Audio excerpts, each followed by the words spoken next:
When the war came, I did bad things. And after the war, I thought nothing of doing bad things. I killed people, smuggled people, sold people. And you don't worry about your soul?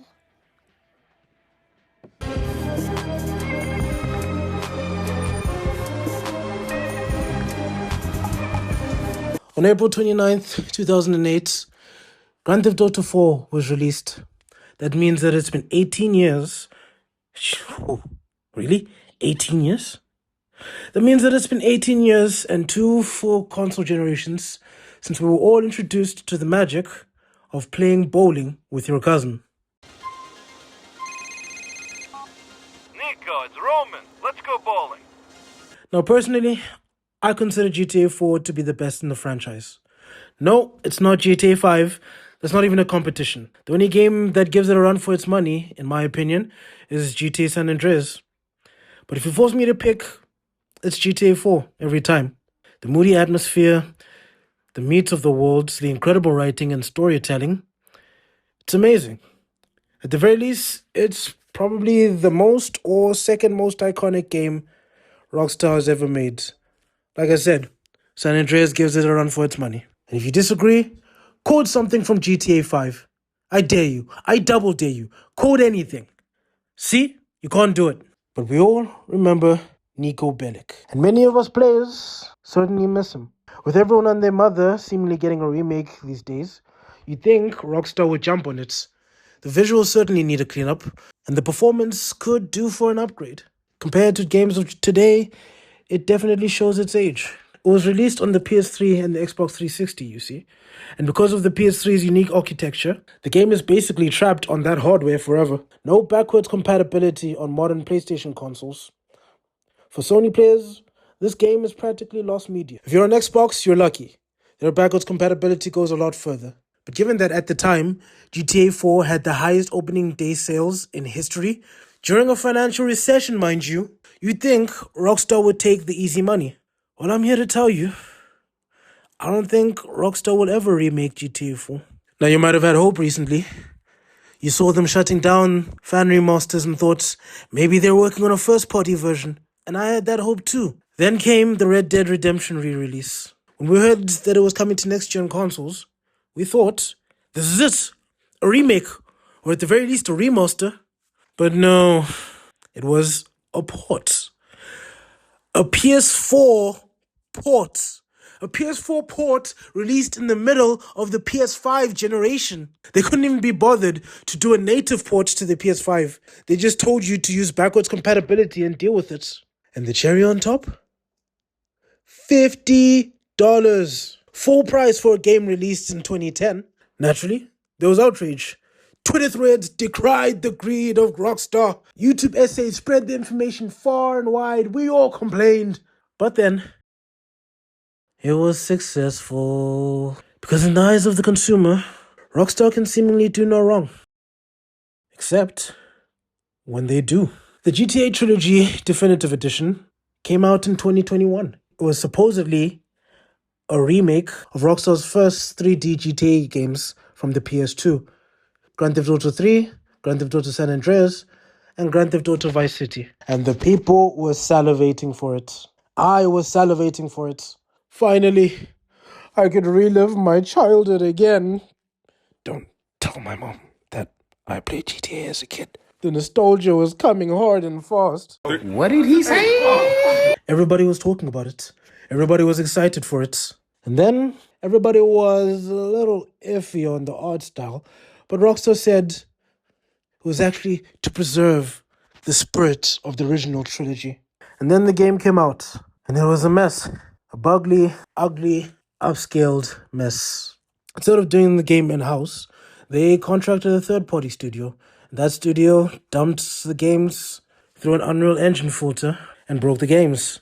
And because Rockstar didn't want to pay the licensing fees for the original soundtrack, at least the ones that might charge them what they're worth, they stripped out many of the classics. And for the first time ever, Rockstar's reputation was hurt. Now that might not mean much to you. Games come out in a broken state, left, right, and center these days. Every studio seems to need a day one patch, and even that might not solve the entire problem. You'd hope that the reviews might catch any problems, but if they only get to play a demo or a limited part of the game, well, reviewers might not catch it. There are plenty of ways to hide a broken game. So why would that matter in the case of Rockstar? That's because trust is everything to Rockstar. Well, trust and billions of dollars. But trust is the reason why people come back to them without hesitation.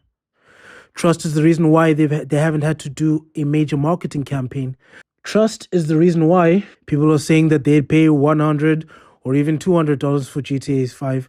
Trust is why you get streamers saying that they'd pay even more, multiple hundreds of dollars, because GTA 6 will just be worth it. Trust is the reason why they've only had to release 2 trailers without showing gameplay, and people are still excited. Trust is why they haven't had to pay anyone for advertising, why they didn't have to pay Jeff Keighley to show their game at any of his showcases, because people were coming to them, all because of trust. But you only keep that trust if you maintain quality. And Rockstar is currently at a crossroads. There's a reason why people say, it's Rockstar, it'll be good. When was the last time you heard people say, it's Ubisoft, it'll be good?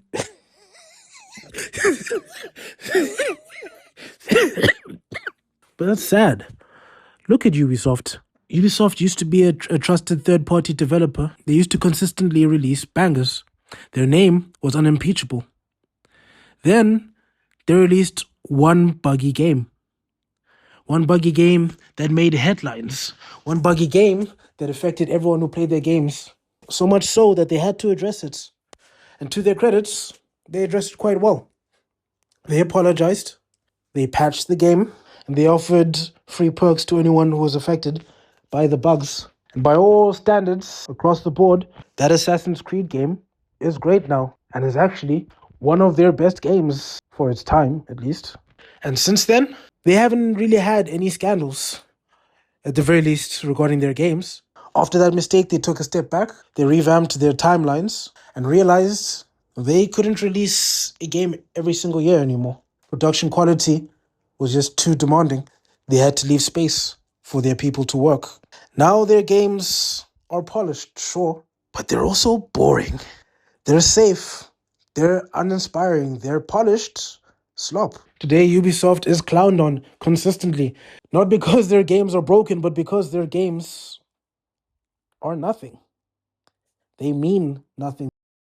They don't do anything for anyone other than waste your time. Ubisoft has paid the price for letting their reputation fall by the wayside. They're struggling to sell their games.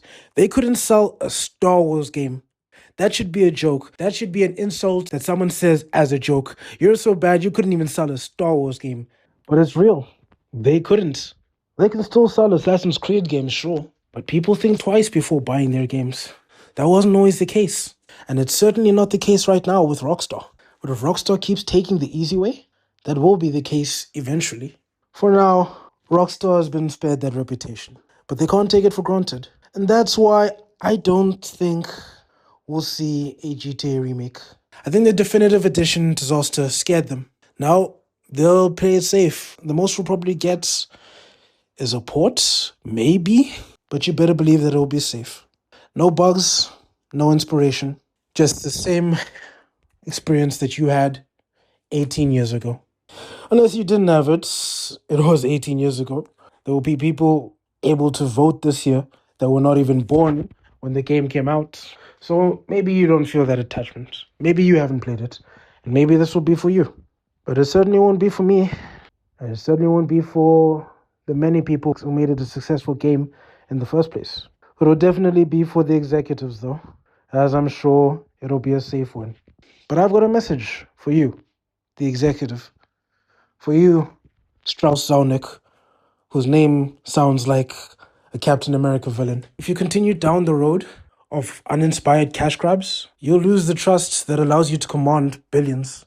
Because a cash grab is really a cash exchange. As soon as you reach for the money, you lose your reputation. A reputation that is difficult to build, easy to destroy, and very hard to earn back. But that's just my take. What do you think? Are we ever getting a remake of GTA 4? Or is Rockstar putting Nico on the shelf forever? And if you're one of those people who actually thinks GTA 4 was the worst GTA game, fight me in the comments. Or just like and subscribe. And I'll see you in the next one.